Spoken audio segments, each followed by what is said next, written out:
जैसे ही पूरी धाम के राजा गजपति महाराज दिव्य सिंह देव जी का नया अंक प्रकाशित हुआ, दुनिया में विनाश का तांडव शुरू हो गया। रशिया ने यूक्रेन समेत पोलैंड पर हमला कर दिया। इजराइल ने 72 घंटों के अंदर कतार समेत कुल 6 देशों पर हमला कर दिया। नेपाल में विद्रोह हो गया। फ्रांस की मौजूदा सरकार को हार का सामना करना पड़ा और जापान के प्रधानमंत्री को त्याग पत्र देना पड़ा। ये सभी घटनाएं अनपेक्षित थे, परंतु क्या हो यदि इन सब के पीछे एक ही उद्देश्य छुपा हो, क्योंकि भविष्य मालिका के अनुसार युग का अंतिम विश्वव्यापी महासंग्राम गजपति महाराज जी के 66 से लेकर 70 अंक तक चलेगा और आज 2025 में 69 अंक आरंभ हो चुका है। यानी अब हम इसके अंतिम चरण में पहुंच चुके हैं, जिसमें अब बारी शायद भारत का है।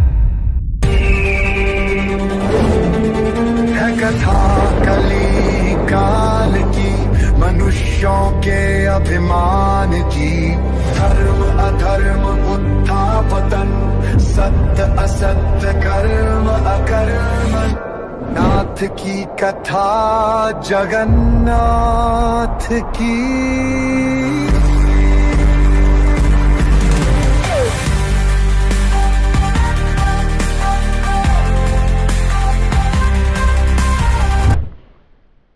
जय जगन्नाथ।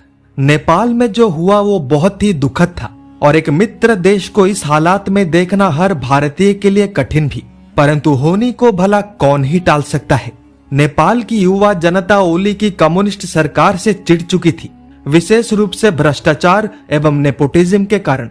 इसी को आधार करके अगस्त के आरंभ से ही नेपाल के सोशल मीडिया सर्कल्स में नेता और मंत्रियों के बेटे बेटियों के वो रील्स वायरल होने लगे जिसमें उन्होंने अपना ऐशो आराम वाला जीवन दिखाया है, जबकि आधा देश गरीबी में जी रहा है। फल स्वरूप पहले से गुस्साई युवा जनता यानी जेनजी भड़क उठी और सरकार के विरुद्ध आंदोलन पर उतर गई। सरकार को इसका आभास हो चुका था। इसी कारण बिना देरी किए फेसबुक, इंस्टाग्राम, यूट्यूब जैसे कई ऐप्स को बैन कर दिया गया, जिसके बाद स्थिति और जटिल होने लगा और आंदोलन में लाखों की संख्या में स्कूल एवं कॉलेज के बच्चे शामिल होने लगे।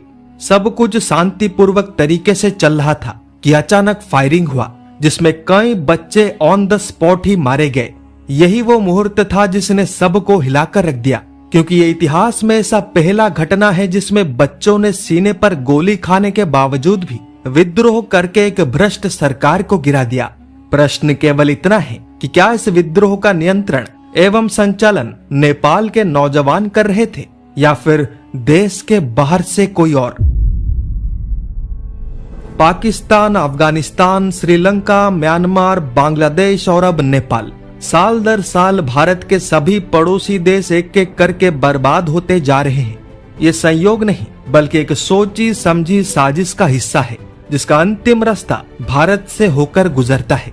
देखिए, भारत एक विशाल एवं शक्तिशाली राष्ट्र है, जिसको यदि भेदना है तो सर्वप्रथम इसके सीमाओं को अस्थिर करना पड़ेगा, ताकि उसके माध्यम से देश विरोधी ताकतों को सक्रिय किया जा सके और सरकार को गिराया जा सके। ये सबसे आसान तरीका है बिना डायरेक्टली इन्वॉल्व हुए किसी अन्य देश को बर्बादी के आग में झोंकने के लिए।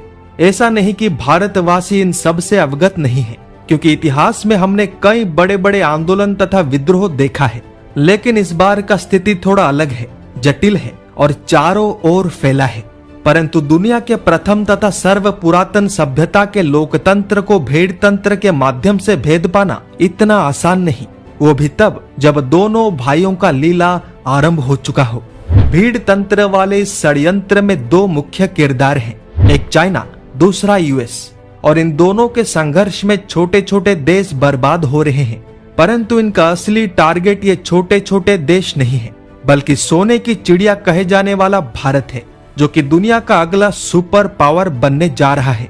भविष्य मालिका के एक भविष्यवाणी में ये लिखा है कि झिमिटी खेल एही बारे सुनी था भाई, 600 ठारू एहा उठिब चेई, 5 बरस काल 70 जाए ठूल, लागी रहिब तृतीय महासमर, एही भारत सांगे पाकिस्तानटी रंगे, महासमर करिबो जानी था बेगे। अर्थ, इस बार का खेल पल भर में समाप्त हो जाएगा। 66 से लेकर 70 तक चलेगा। 5 वर्ष का काल होगा तृतीय महासंग्राम। इसी भारत के संग पाकिस्तान करेगा भीषण रण। इस भविष्यवाणी में लिखे अंक दरअसल किसी अंग्रेजी कैलेंडर के नहीं हैं, बल्कि पूरी जगन्नाथ धाम के महाराज गजपति दिव्य सिंहदेव जी का शून्य अंक है, जो हर साल बदलता रहता है। परंतु इस पंचांग के अंक गणना में जो अंक 0 या 6 से समाप्त होता है उसे गिना नहीं जाता, यानी 5 के बाद 7 आता है और 9 के बाद 11। इसी कारण 66 अंक रियलिटी में है ही नहीं। तो फिर इस भविष्यवाणी में इसे क्यों लिखा गया और उसके साथ ये भी क्यों कहा गया है कि 5 वर्षों तक चलेगा? हो सकता है कंफ्यूज करने के लिए, ताकि जब तक समय ना हो इसे कोई डिकोड ना कर सके। परंतु लगता है कि अब समय आ चुका है। शून्य अंक गणना अनुसार 2022 में 65 अंक था और 2023 में 67, फिर 2024 में 68, 2025 में 69 एवं 2026 में 70 होगा। नया अंक प्रति वर्ष भाद्रव शुक्ल द्वादशी के दिन प्रकाशित होता है, यानी अगस्त से सितंबर के बीच। इसी अनुसार यदि उस भविष्यवाणी को आधार करके गणना किया जाए तो मिड 2023 से लेकर मिड 2027 तक पूरे 5 साल पूरे होते हैं, the 5 deadly years of world war 3। और हैरानी की बात यह है कि इसी कालखंड के अंदर ही वाकई में कई सारे बड़े बड़े युद्ध आरंभ हो चुके हैं, जो कि आज भी जारी हैं। उल्टा प्रति बीतते दिन के साथ और भीषण होते जा रहे हैं। इसका सरल सा अर्थ यह है कि भविष्यवाणी सच हो रहा है। और आज जब 2025 में 69 यानी 69 अंक आरंभ हो चुका है, अब बारी शायद भारत का है। 7 सितंबर का चंद्र ग्रहण पूरा हो चुका है एवं उसका कुप्रभाव अनुमान से भी अधिक निकला। 5 तारीख को मैंने कहा था कि नेपाल बड़े संकट में फंसने वाला है और ठीक उसके 2 दिन बाद नेपाल में विद्रोह हो गया।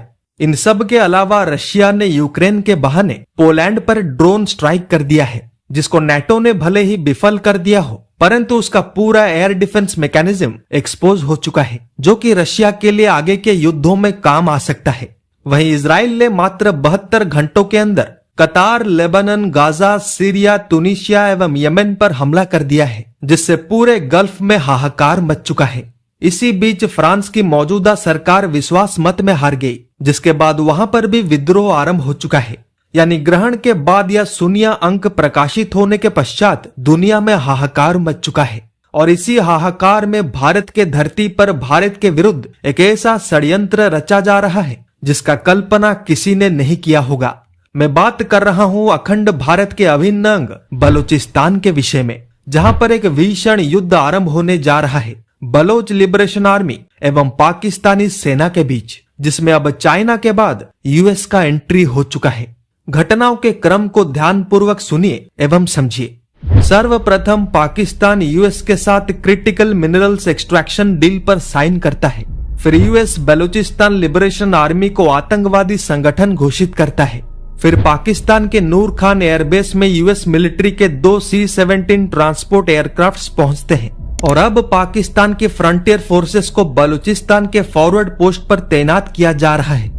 यानी मिनरल रिच बलूचिस्तान, जो नियम अनुसार भारत का हिस्सा है, वहां पर पाकिस्तान के सहायता से चाइना के बाद अब यूएस का गेम भी शुरू हो चुका है। यानी नेपाल की जनजी भ्रष्ट ओली सरकार से चिढ़ चुकी थी, ये भले ही सत्य है, परंतु टाइमिंग शायद किसी और ने डिसाइड किया है ताकि बलूचिस्तान में हो रहा मूवमेंट सबसे अदृश्य रहे। ये चिंताजनक इसीलिए है क्योंकि मान लीजिए यदि कल कोई संचल पर यूएस का कब्जा हो जाता है तो कश्मीर भी जाएगा और धीरे धीरे पूरा भारत भी। इसी कारण हमला करना होगा, पहले करना होगा और जल्दी करना होगा, बिल्कुल वैसे ही जैसे भविष्य मालिका में लिखा गया है। मैं आपका समय व्यर्थ करने के लिए या डराने के लिए वीडियोस नहीं बनाता, बल्कि इस अंधकार में समय में तथ्य एवं प्रमाणों के आधार पर आने वाले संकटों के प्रति सावधान करवाने के लिए बनाता हूँ। मैंने भविष्य मालिका का डिकोडेड पुस्तक भी अपने इच्छा अनुसार नहीं लिखा है, बल्कि आप सबके कहने पर महाप्रभु जगन्नाथ तथा पंच सखाओं के आशीर्वाद से लिखा है। संत गुरु अच्युतानंद जी ने कहा था कि मेरा यह महागुप्त ज्ञान उसी समय पर प्रकाशित होगा जब उसके सच होने का समय निकट हो चुका हो। एवं कई वर्षों के अध्ययन के बाद आज मैं ये कह सकता हूँ कि अब हमारी सभ्यता अंतिम सीढ़ी पर पहुंच चुकी है। इसका अर्थ मृत्यु नहीं है, इसका अर्थ दुनिया का अंत भी नहीं है, इसका सरल सा अर्थ यह है कि अब युग बदलने वाला है और एक नए सभ्यता का निर्माण होने वाला है। परंतु हर एक रेस में समाप्ति के अंतिम चरण खिलाड़ी के लिए कठिन होते हैं। इसी कारण हमें डटे रहना है। ऐसे ही नहीं बल्कि सत्य, धर्म एवं भक्ति के मार्ग पर रहकर, क्योंकि युग बदलते रहते हैं, जन्म एवं मृत्यु भी होता रहता है। रह जाता है तो केवल आत्मा, जिसका भाग्य आज आपके कर्मों पर निर्भर है। और यदि आपने ये ठीक कर लिया तो ना मंत्र का आवश्यकता है ना तंत्र का, क्योंकि बाकी हरि देख लेंगे। इस पर आपका क्या विचार है अवश्य कमेंट करें। वीडियो को ज्यादा से ज्यादा लाइक एवं शेयर करें। परिवार का सदस्य बनने के लिए सब्सक्राइब पर एवं भविष्य मालिका का पुस्तक प्राप्त करने के लिए नीचे दिए हुए लिंक्स पर क्लिक करें। मिलते हैं एक नए अध्याय में कुछ नए तथ्यों के साथ। तब तक के लिए जय जगन्नाथ, जय पंचसखा, जय हिंद।